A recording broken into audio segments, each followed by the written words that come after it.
Estenda as mãos para cá, amém? Senhor, te damos graças pela vida do pastor Mateus. Senhor, eu não vou abençoá-lo, pois ele já está abençoado pela palavra. Mas use ele com poder e autoridade. Senhor, que a tua graça seja revelada aqui. Fale com esse homem, com esta mulher. Não te cales. Queremos ouvir tua voz. Em nome de Jesus. Recebam em pé ainda. Amém. Obrigado.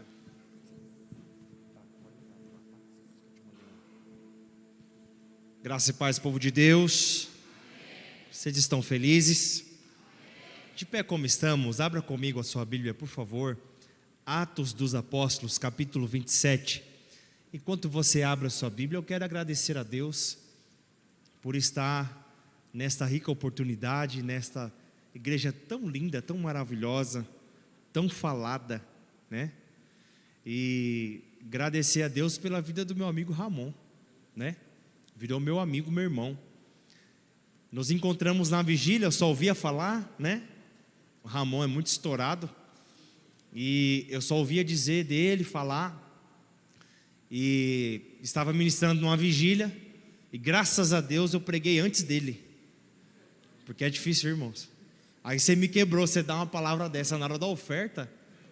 Aí, como diz o ditado aí de um meme, aí você me quebra. Irmãos, aí eu dei uma palavrinha assim, um tirinho assim, sabe? De biribinha, sabe aquelas biribinhas assim? Deu uma palavra na vigília. E aí chegou o Ramon, falei, é o Ramon, né? Aí ele me cumprimentou assim. Aí eu não sei se você lembra, falei, prepara as malas que você vai para Salvador. Não sei se você lembra disso. E o que a gente promete no altar tem que cumprir, né, irmãos? Deus abençoou que ele esteve lá conosco. E não tinha como, irmãos, a gente perdeu a oportunidade de não ser ministrado por essa bênção de Deus. O pastor Ramon está debaixo de uma autoridade que muitos ministérios ainda precisam conhecer, amém? Então esteja em oração pelo vosso pastor, e eu queria que você aplaudisse a Deus pela vida do pastor Ramon. A banda? A honra é toda minha, viu, amigo, de estar aqui. E ele me ligou e falou, quando você vir para São Paulo, vou te levar só nos meus amigos. Irmãos, eu não estou aguentando mais andar não. Eu sou pastor de igreja. E é o seguinte, viu? Ele me mostrou, falou, eu não consegui fazer muita coisa por você não. Mas da próxima, irmãos, não tem um dia que eu estou parando. Vai com calma, irmão. Todos encontraram? Atos dos Apóstolos, capítulo 27. Se puder, essa banda maravilhosa, Deus abençoe a todos vocês. A coisa mais linda que a gente pode encontrar numa igreja hoje em dia é ver dois ministérios funcionando com êxito. É o ministério de louvor e o ministério infantil. Quando esses dois estão alinhados no altar de Deus, não tem por que a igreja prosperar, não prosperar. Então, quando eu vejo ali um baterista levantando a mão e adorando a Deus, eu fico, meu Deus do céu, essa igreja é um milagre. Deus abençoe você, filho. Deus abençoe essa igreja maravilhosa, todos os ministros de louvor. Eu não sou pregador, irmãos, eu sou um ministro de louvor, eu gosto de cantar. Então, se na palavra não fluir, eu chamo o Ramon, ele prega e eu canto no final, amém? Vamos para a palavra do Senhor Jesus. Quando foi decidido, diga comigo assim, quando foi decidido. Toma o seu assento com a Bíblia aberta, por favor. Tecladista, por favor. 50% do que acontecer aqui hoje, a culpa é sua. Não vou prometer Pix, porque tem muito pregador aqui que não está pagando Pix. E os tecladistas estão processando os pregadores.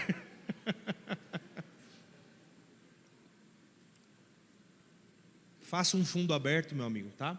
Deixa Deus te inspirar. Solta um pad bem gostoso para que a gente possa sentir as frequências dessas notas. Queridos, falar sobre o apóstolo Paulo não é fácil. Essa Bíblia aqui é sua, Ramon? Era sua. Nossa, gente do céu. Olha isso. Olha as anotações. Eu vou pregar a mensagem. Deixa eu escolher a mensagem que eu vou pregar aqui hoje.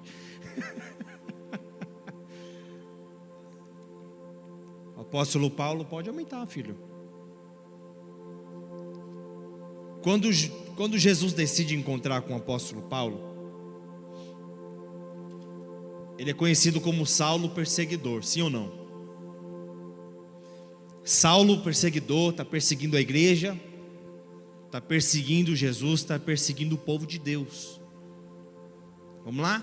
Paulo está perseguindo Deus, e Deus está em silêncio. Deus está sendo perseguido por um homem, e Deus está em... E por que você quer ficar falando em meio a essa perseguição? Perseguição não é tempo de falar, é tempo de si. Deus está deixando muito clara essa lição para nós hoje. Ah, mas eu tenho que responder, pastor. Meu dedo está coçando para digitar umas verdades que essa pessoa precisa ouvir. E Deus está mandando te dizer: é tempo de se calar. É tempo de ouvir, ler e ficar calada, ficar quieto. Porque o tempo de perseguição é para ficar em silêncio. Isso, Deus, olha, o que Deus vai derramar sobre a vida de vocês é algo sobrenatural.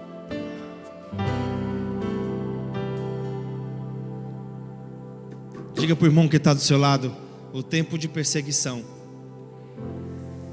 é uma oportunidade para ficar em silêncio. Só que Deus não gosta de ficar em silêncio. Sabia disso? Deus não gosta. Só que para Deus quebrar o silêncio com Paulo, vai precisar tirar de Paulo uma coisa que está impedindo ele de ouvi-lo. Você sabia que existem coisas em nós que nos impedem de ouvir a Deus? Sabia?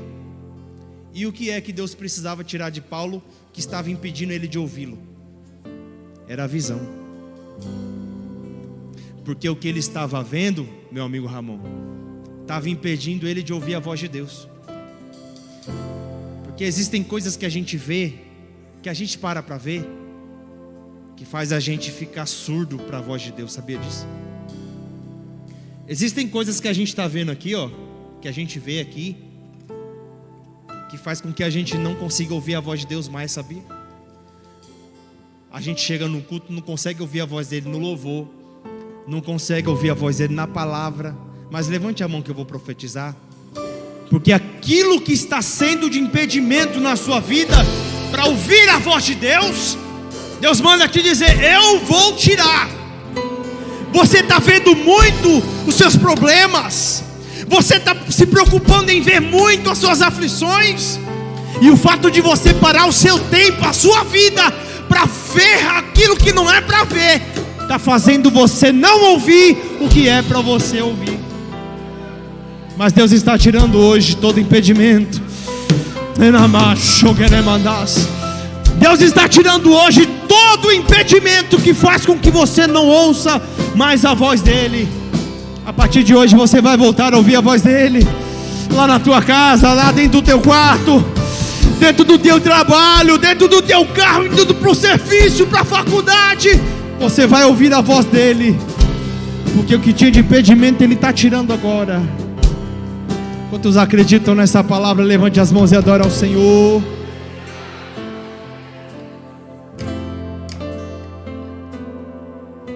Quando Jesus tira a visão de Paulo, ele quebra o silêncio.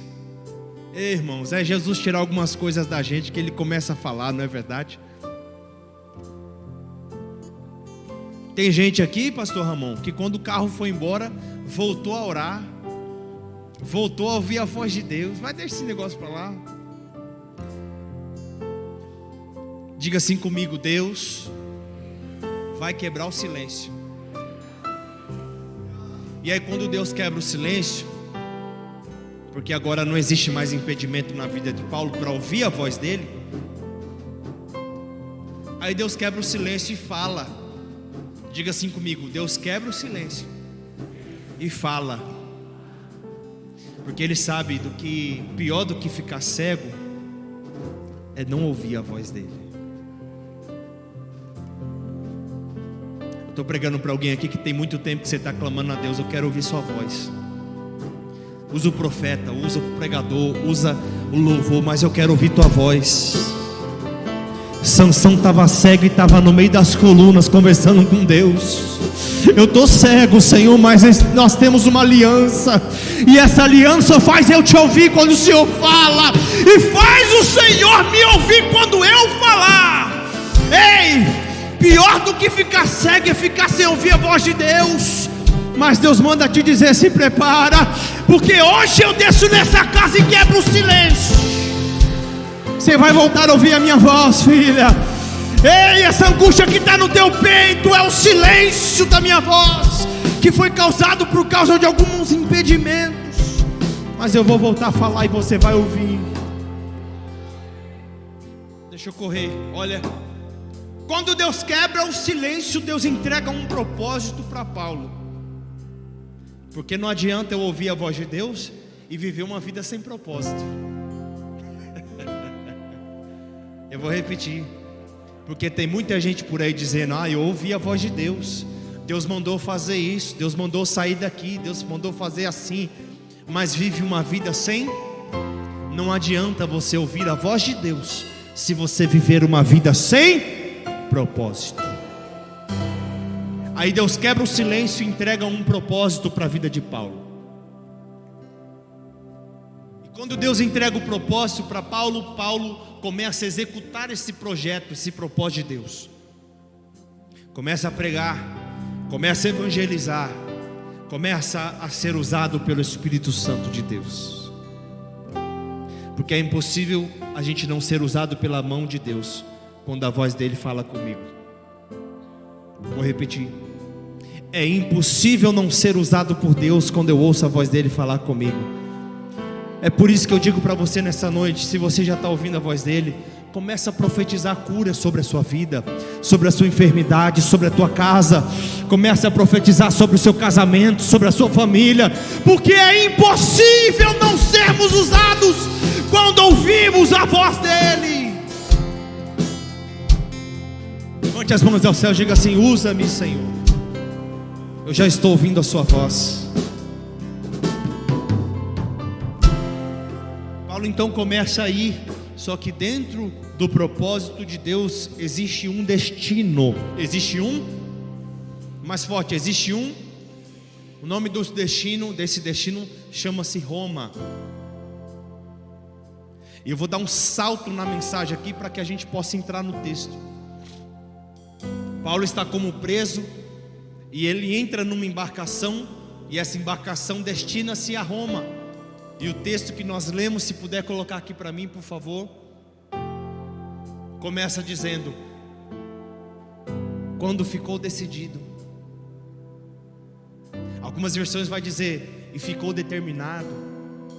Outras versões vão dizer: ficou certo, assim ficou certo. Para que nós possamos entender essa revelação, quero que você entenda que o contexto desse parágrafo, desse texto, é uma tempestade que Paulo vai enfrentar. Só que essa tempestade não chega enquanto aquela frase não é escrita no parágrafo. Eu vou traduzir para você entender. A tempestade não chega enquanto a viagem não fica determinada. Enquanto a viagem não está decidida, não tem tempestade, não tem problema, está tudo certo, tudo bem, tudo ok, tudo no manais. Mas é ficar decidido, é ficar determinado, é colocar data, é começar a mandar os convites, que aí vem a tempestade. Você já percebeu isso? Enquanto eu não decidi, não coloquei data, não mandei convite, não coloquei na agenda, não tem tempestade, não tem levante, não tem nada. É eu marcar o dia, marcar a hora, convidar as pessoas certas. Começa o vento, começa a tempestade. Eu estou pregando para alguém aqui, pastor Ramon, que enquanto você não tinha decidido ser mais fiel, enquanto você não decidiu que ia voltar para casa, enquanto você não decidiu que ia voltar para o altar de Deus, nada acontecia. Mas quando você decidiu voltar a ser dizimista, quando você voltou a decidir que você ia voltar para o altar de Deus, quando você decidiu que ia voltar a ser feliz com a tua família, começou o levante, começou a tempestade, o barco começou a chacoalhar. Ei, mas deixa eu liberar uma palavra para a sua vida. Pode vir tempestade, pode vir tsunami, pode vir furacão, nada vai impedir de você viver o que está decidido.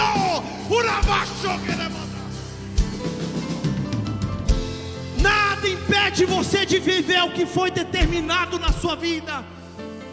Eu sei que nesta casa de oração foi muitas coisas que foram liberadas, e depois de tudo que foi liberado sobre a tua vida, muitos levantes aconteceram. Mas levante as mãos que eu vou profetizar, porque nada será capaz de suficiente ou maior do que a promessa de Deus, para que você chegue no destino que Deus prometeu que você vai chegar. Quantos acreditam nessa palavra, levante as mãos e adore ao Senhor.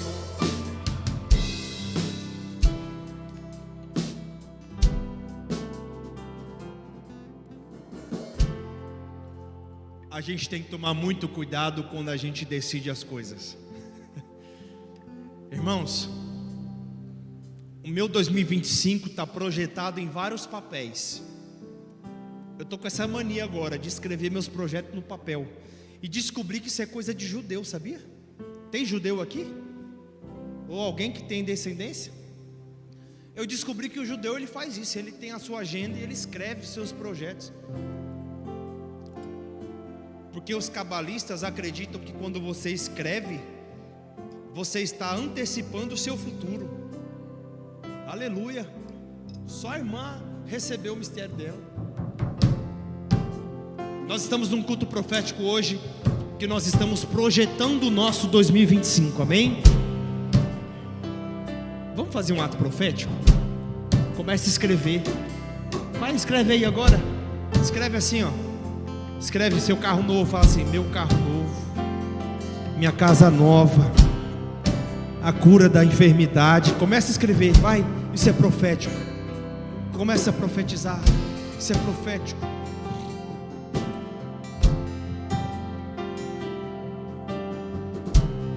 Mas fique em paz, porque se depois desse projeto tiver algum levante, lembre dessa palavra.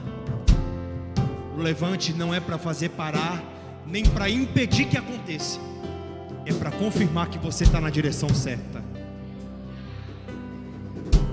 Se não tiver levante, irmão, o trajeto do inimigo, no trajeto do inimigo não acontece nada, sabia disso? Olha aqui para mim, um pouquinho mais baixinho. Na queda de Davi, tudo aconteceu perfeitamente. Ele estava na varanda, ele não estava na guerra, a mulher estava tomando banho na frente dele, tudo perfeito. Cuidado com o perfeito do inimigo, viu? Eu prefiro o imperfeito de Deus, que me faça dar certo no final, do que o perfeito do inimigo no começo, que me faz cair no final. Essa tempestade que se levantou é para revelar algo que vai dar certo lá na frente. Suporta, não desista. Essa tempestade que se levantou é Deus confirmando: eu estou contigo, o seu trajeto está certo, esse é o trajeto, essa é a confirmação. A assinatura de Deus para um projeto certo são as tempestades, quando a gente determina aquilo diante de Deus. Olha aqui para mim, vou correr. Eles estão dentro da embarcação, a água começa a se agitar um pouquinho. A palavra de Deus diz que um anjo aparece para Paulo, e o anjo chega para Paulo e diz: Paulo, eu vou destruir essa embarcação. Se eu fosse Paulo, eu iria fazer uma pergunta: por que você vai destruir a embarcação? E talvez o anjo responderia: eu vou destruir somente aquilo que poderia te destruir. Porque existem coisas que se eu não destruir existem coisas que se eu não acabar, quem se acaba é você, quem se destrói é você. Eu estou pregando para alguém aqui nessa noite, que se não fosse aquele relacionamento que Deus tivesse tirado da tua vida, quem estava acabado era você, quem estava destruído era você. E você fica chorando, olhando para as fotos e dizendo: Senhor, que saudade. E Deus manda te dizer: filha, se eu não tivesse acabado com aquilo, quem estava acabado era você. Quem estava na depressão era você, quem estava na lona era você. Mas olha você aqui, em plena quinta-feira, adorando a Deus, se entregando em adoração.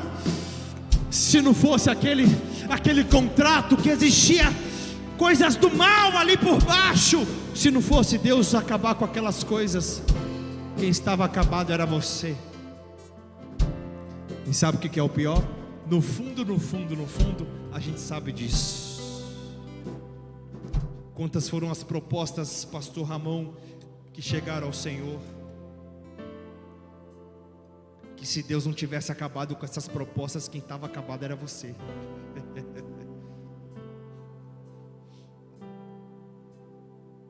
Aí Paulo anuncia: pessoal, o anjo chegou, disse que vai acabar com tudo, mas ninguém vai morrer. Aí sabe o que Paulo faz? Paulo pega um pão. Quantos pães? Quantos pães? Só que tem um problema. Para mim, para você é um problema. O que para mim, para você é um problema, para Deus é um milagre. Vamos gravar isso? Isso aqui é profético. Veio aqui agora. O que para mim, vamos dizer para a pessoa que está do seu lado, diga assim, ó: o que para mim, para você é um problema, para Deus é só um milagre. Então todas as vezes que você vivenciar um problema na sua vida, você vai aprender a ressignificar o problema, porque hoje Deus está te ensinando: o que para você é um problema, para mim para você é um milagre. Olha aqui para mim. Ele pega um pão, só que a Bíblia está dizendo que são 276 tripulantes. A conta bate? Hã? Eu gosto do coral. Não bate. E quando foi que a conta de Deus bateu com a nossa? O pastor Ramon visitou nossa igreja lá, ele viu, nosso desafio é grande, irmãos. 18 mil de aluguel. A gente paga a faculdade de um moçambicano lá na África. A gente está construindo uma igreja que nem é nossa, nem vai ter nossa placa, no distrito de Cobó. Nós estamos construindo casas nesse vilarejo, onde pessoas moram nos córregos, com os ratos passando em cima das crianças. Nós temos uma saída de mais de 70, 80 mil reais, não entra nem 60, nem 50 mil. A conta de Deus bate? Não bate, irmão, mas não falha. O dia que a sua calculadora bater exatamente com a calculadora de Deus, esqueça. Arrumou umas agendas para mim, e aí eu comecei a fazer uns cálculos assim, falei: meu Deus, Ramon vai me abençoar demais. Irmãos, qual limitado que nós somos. Deus fez 10 vezes mais do que eu estava imaginando, porque a conta de Deus não bate com a nossa. São quantos pães? Um pão, 276 tripulantes, no meio de uma tempestade, Ramon. Sabe o que Paulo faz? Paulo pega um pão e agradece. É difícil agradecer quando tem pouco, né? Mas é quando tem pouco que a gente agradece, que se transforma em muito. Não vamos esperar o muito chegar para agradecer. Tem gente que ora assim: Senhor, quando o Senhor me der o carro, eu faço ação de graça, culto de ação de graça. Quando o Senhor abrir a minha empresa, que é o meu projeto, eu faço culto de ação de graça. Quando o Senhor me prosperar, eu agradeço, eu faço voto, eu faço o dízimo. Deus está falando: não, filho, não é assim que funciona. É com pouco que eu começo a trabalhar e fazer um muito. Começa a agradecer com esse pouquinho que você tem mesmo. Levante as mãos que eu vou profetizar. Paulo pega aquele pão, levanta no céu, agradece e começa a multiplicar em meio à tempestade. porque é em meio à tempestade que Deus opera a multiplicação. Levante as mãos que eu vou profetizar. É no meio dessa tempestade que Deus vai permitir você viver uma multiplicação. É no meio desse rebuliço todo que está acontecendo que Deus vai fazer sobrar, que Deus vai fazer acontecer o que você não esperava. Eu me lembro quando nós estávamos vivendo lá em São Paulo, no Hermelino Matarazzo, há 2 ou 3 dias sem comer. Nós éramos crianças, eu e minha irmã. Você vê hoje eu bonitinho, com um laque no cabelo, mas você não imagina os processos que eu já passei com a minha família. Nós morávamos numa casa que era a laje de uma pizzaria. A chaminé da pizzaria dava de frente com a nossa janela do nosso quarto. A barriga roncava e o cheiro entrava. A gente se alimentava de pizza, sabe como? Através do cheiro. Mãe, essa é de calabresa que está saindo agora. Mãe, vamos brincar, mãe, agora é a de portuguesa que está saindo, entrando no forno. E minha mãe gritando para o meu pai: vai trabalhar. E meu pai orava dia e noite, 12 horas de jejum, de oração, buscando a palavra, porque ele tinha uma promessa, ele estava esperando a promessa de Deus. E quando ele ia para um ciclo de oração que recebia R$10, R$5 de oferta, que ele ia numa feira comprar banana,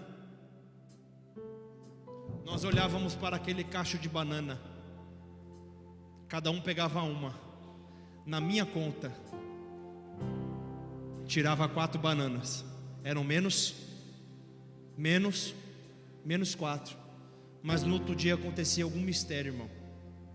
Porque o que para mim era menos 4, para Deus já era mais 5. Você não entendeu. É que você nunca viveu isso.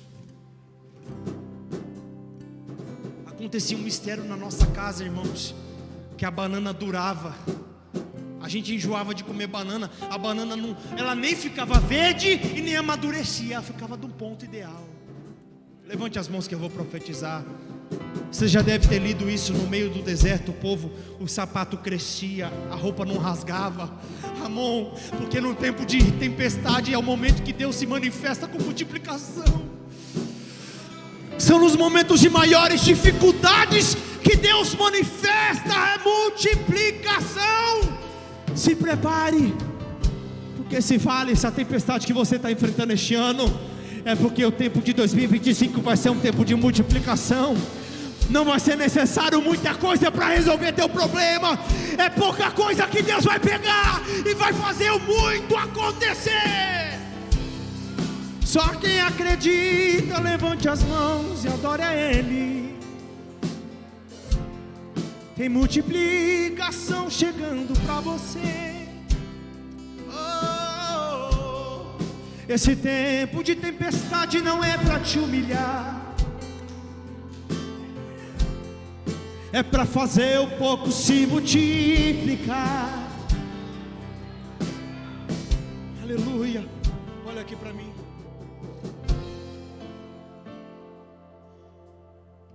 Se tem uma coisa que crente faz quando está ansioso, com medo, preocupado e quase afogando, é comer. Todo mundo come dentro do barco. Já vou finalizar. E quando eles comem, a palavra diz que a proa do barco, à frente, encalha entre o encontro de 2 mares. Tá, tudo que eu estou falando para você está escrito. Encalha, Ramon. Não vai mais para frente.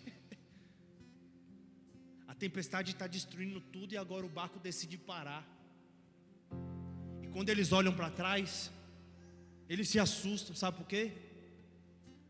Porque as ondas estão destruindo, mastigando toda a traseira do barco. As ondas estão quebrando. O Espírito Santo respondeu para mim. Eu vou te lembrar por que você não sente o chão às vezes. Porque você está nas minhas mãos. Olha porque às vezes a gente não sente o chão. Olha porque às vezes a gente tenta sentir a realidade e a gente não consegue. É porque a gente está sendo sustentado. Quando alguém disser para você que você não está com perspectiva do amanhã, diga para ele: não, é impressão sua. Vamos ensaiar. Eu gosto de ato profético. Vamos dizer assim, ó. Assim, ó. Não, é impressão sua. Deus está sustentando o meu amanhã.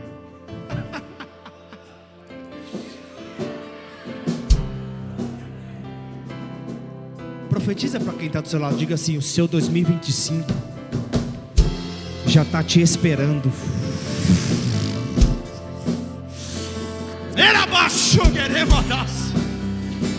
Já está te esperando, sendo sustentado pelas mãos de Deus.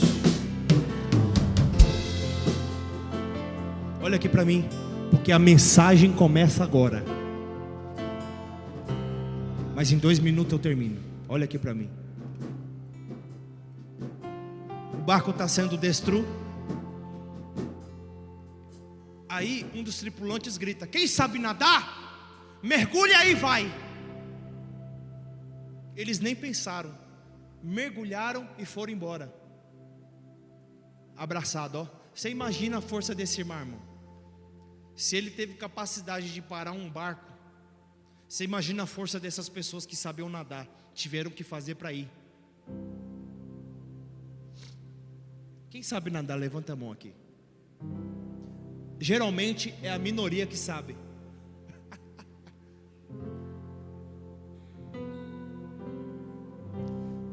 Quando foi anunciado, aqueles que sabem nadar, mergulha e vai. Aqueles que não sabiam, Ramon, sentiu o sentimento que quem não sabe nadar aqui hoje sentiu. E agora? Como diz lá na Bahia, lascou. Aqui não é palavrão não, né, irmãos? Porque lá tem umas palavras lá que não é palavrão, misericórdia.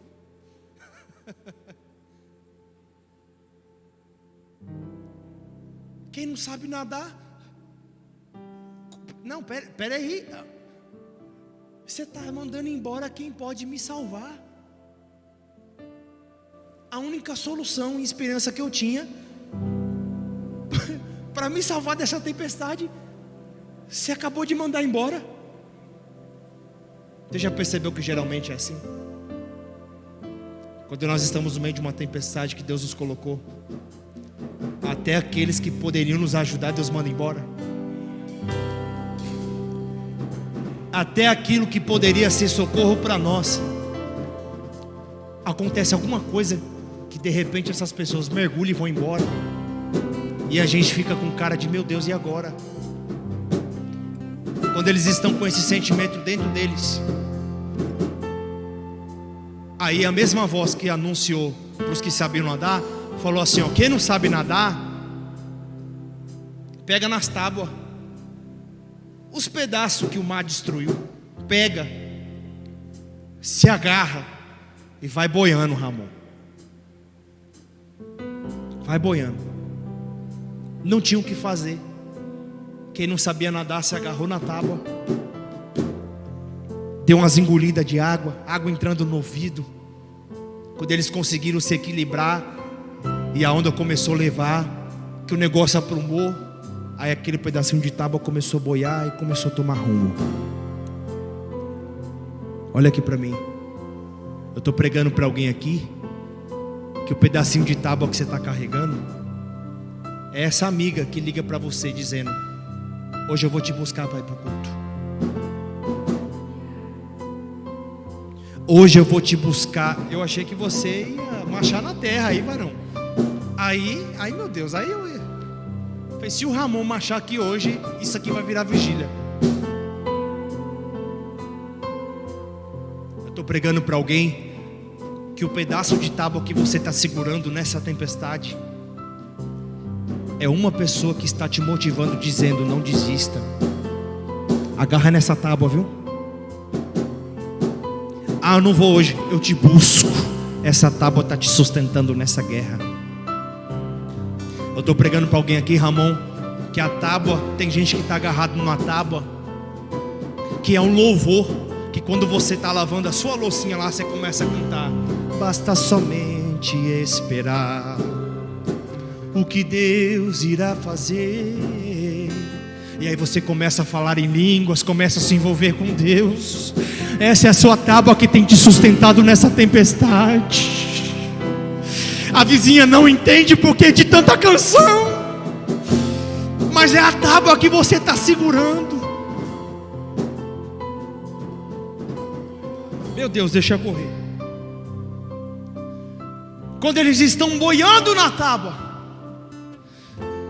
aqueles que sabiam nadar chegaram na praia faz tempo. Só que tem um porém: chegaram cansados, porque nadar contra as ondas de uma tempestade exige muito esforço, sim ou não?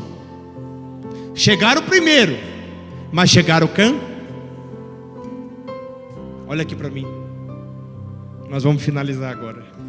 Ramon já entendeu. Aqueles que foram nadando chegaram primeiro, mas estão cansados, estão sem força, estão sem fôlego. Eles não vão dar conta de usufruir do que Deus preparou para eles, porque estão sem força. Mas quem está na tábua não está fazendo força nenhuma, porque Deus está poupando as suas forças, as suas energias. Deus está poupando o seu fôlego. É Deus dizendo para você: vai demorar um pouquinho, filha, vai demorar um pouquinho, filho, mas quando você chegar, você vai ter saúde, você vai ter força, você vai ter fôlego para usufruir do que eu preparei para você na Ilha do Mel. Ei, está demorando porque Deus está poupando as suas forças. Deus está poupando as suas energias. Deus está poupando o seu fôlego. Para de querer lutar com quem chegou primeiro. Quem chegou primeiro está cansado. Ei, eu quero te fazer uma pergunta nessa noite. Você quer chegar primeiro e ficar cansado, sem força para usufruir? Ou você quer chegar depois, mas chegar marchando, chegar celebrando, chegar usufruindo, chegar recebendo? Ei, levante as mãos que eu vou profetizar. Porque você pode estar dizendo: Senhor, tem mais de 5 anos, 10 anos que eu ouço as suas promessas e elas não acontecem. É Deus dizendo: não está demorando, porque na verdade eu estou poupando as suas forças e as suas energias. Ou você não está percebendo que mesmo quando você diz eu vou desistir, no outro dia você amanhece com mais força para caminhar? Vamos finalizar? Olha a cena é mais ou menos essa, Ramon. Vamos fazer um ato profético? Finge que você está agarrado numa tábua aí e está boiando assim, ó, em alto mar. Faz assim, ó, faz esse balancinho assim, ó. Você está representando os que não sabem nadar, ok? Faz aí. Eu estou representando os que sabiam nadar e chegaram primeiro. Rapaz, mas não é que aquele povo que não sabe nadar está chegando do mesmo lugar que eu cheguei, com tanto esforço? Não é que aquele povo que eu achei que ia morrer, que eu precisei abandonar, deixar para trás, está chegando no mesmo lugar que eu? Não, eu vou recuperar meu fôlego, que eu quero entender como é que eles estão chegando. Eu vou profetizar e vou traduzir para a gente finalizar. Porque quando você chegar naquela concessionária e comprar o mesmo carro que o seu patrão tem, ele vai olhar para você e vai falar assim: como é que você comprou o mesmo carro que o meu?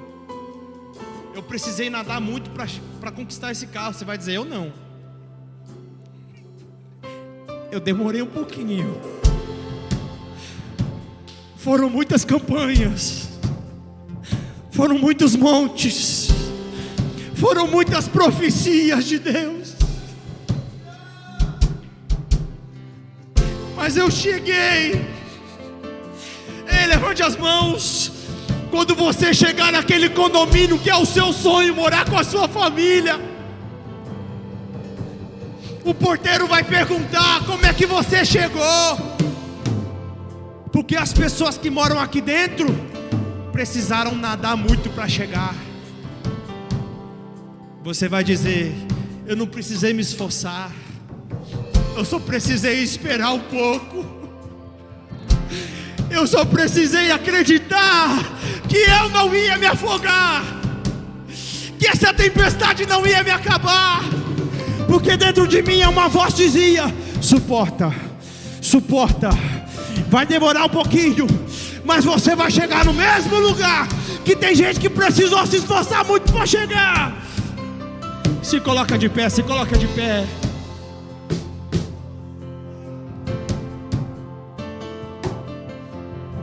Você crê em ato profético?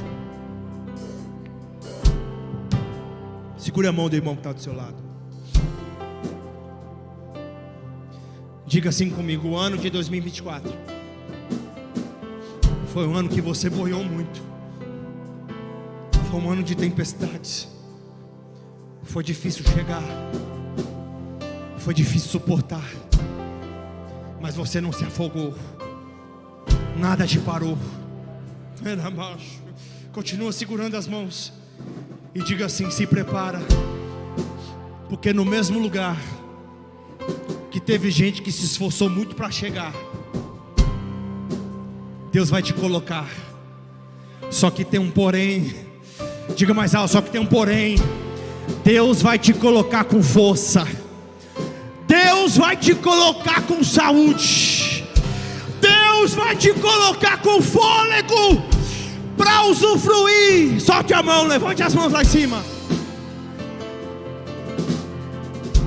Que Deus tem preparado para a sua vida em 2025. Você vai ter saúde para usufruir, a sua casa vai ter fôlego, a sua casa vai ter resistência, a sua família vai ter saúde para suportar e para enfrentar qualquer coisa. Mas acima de tudo, você vai ter saúde para usufruir do que Deus tem preparado no seu ano de 2025. Só quem acredita nessa palavra, levante as mãos, feche os seus olhos.